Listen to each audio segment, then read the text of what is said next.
Fala galera, professor Rafael de Filosofia. Estou fazendo esse vídeo para a gente corrigir a pesquisa que eu passei para vocês sobre as condições na Grécia Antiga que possibilitaram o surgimento da filosofia. Eu anotei aqui algumas respostas que vocês me enviaram no Classroom, né? Muitos colocaram o rompimento com o discurso mítico, viagens marítimas, invenção do calendário, moeda, surgimento da vida urbana, escrita, poesia, as poesias, debates na polis, que foi fundamental, e alguns, acho que de todos que eu vi, apenas dois colocaram também as condições geográficas, né? Onde falava do solo montanhoso na região da Grécia, né? E que isso favorecia não a plantação, mas eles tinham que se virar por essa dificuldade na plantação, eles tinham que optar pelo comércio com outros lugares, e pela região onde eles estão ali na Península Balcânica, a saída foi fazer comércio marítimo, né? Enfim.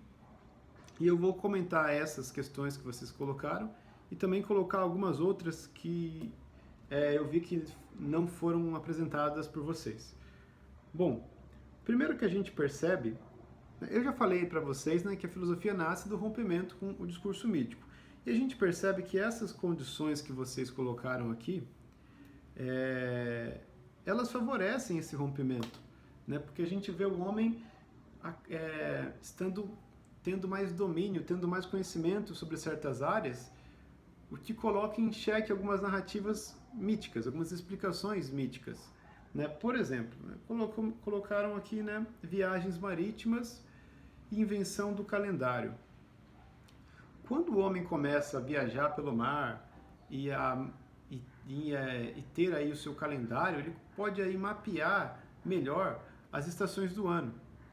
Então ele pode perceber que, por exemplo, em outono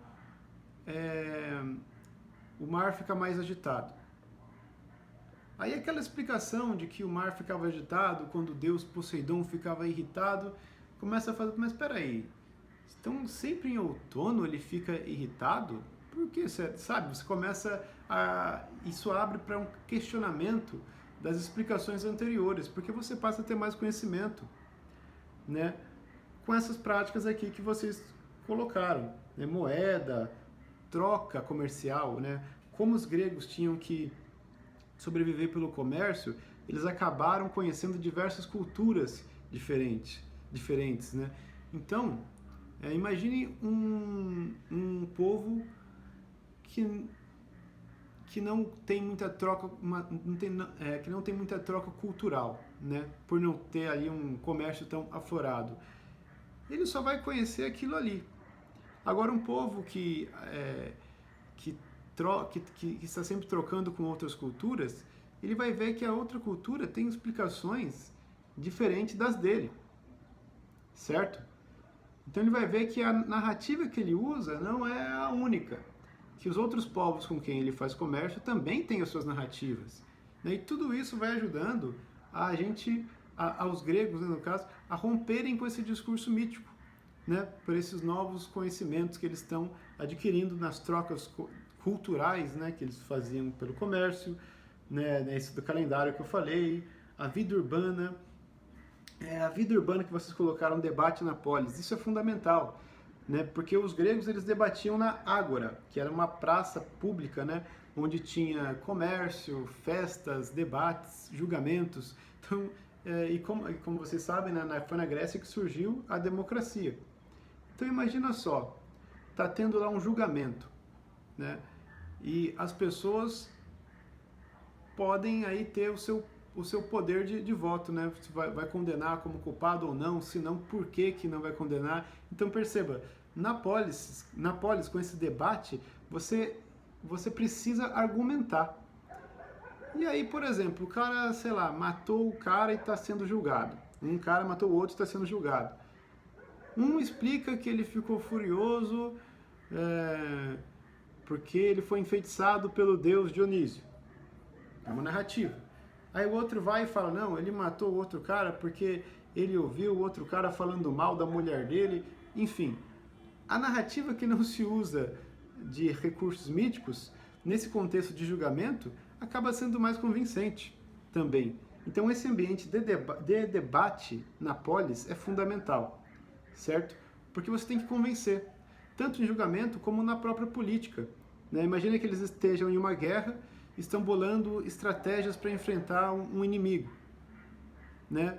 O cara vai ter que debater qual é a estratégia melhor. E aí você acaba tendo que colocar mais o elemento racional nos seus discursos e se afastar um pouco desses elementos míticos que para essas ocasiões acabam, né, não ajudando muito, certo? Alguém que fica contando com as ações dos deuses que são imprevisíveis, né, acaba que tem um argumento um pouco mais fraco do cara que é mais racional, mais estrategista, né, que argumenta melhor em como se deve responder em uma guerra, né, enfim.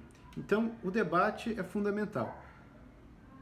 Outra coisa que eu já vou puxar o gancho nessa poesia que foi colocada aí.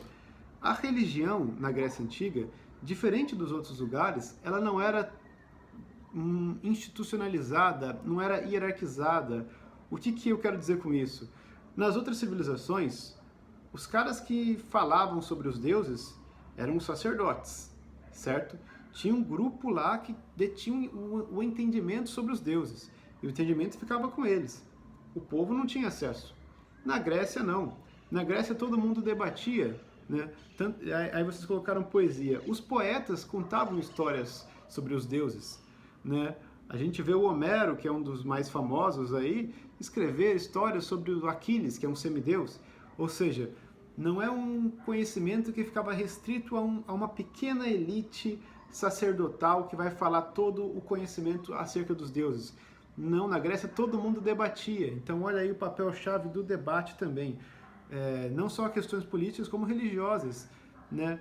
Como os deuses criaram o cosmos, por exemplo. As pessoas debatiam, os poetas criavam suas histórias.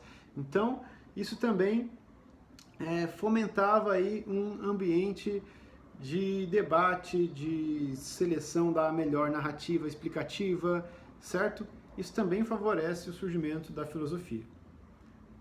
E, para a gente finalizar, eu acho que isso até foi colocado, né, por algum aluno, mas eu não tenho certeza agora. A gente tem que falar também do ócio criativo dos gregos. Como os gregos tinham escravos, né, eles entendiam que o escravo tinha que trabalhar e os senhores dos escravos ficavam num ócio criativo, ficavam sem fazer nada, o que lhes dava tempo para pensar sobre as grandes questões do mundo. Né? Se você, por exemplo, tem que todo dia lutar para conseguir comida e para sobreviver, você não vai ficar pensando em questões abstratas, filosóficas, como qual é a arquê, o elemento fundamental, ou o que é o homem, ou como, sei lá, essas grandes questões filosóficas. Quando você tem que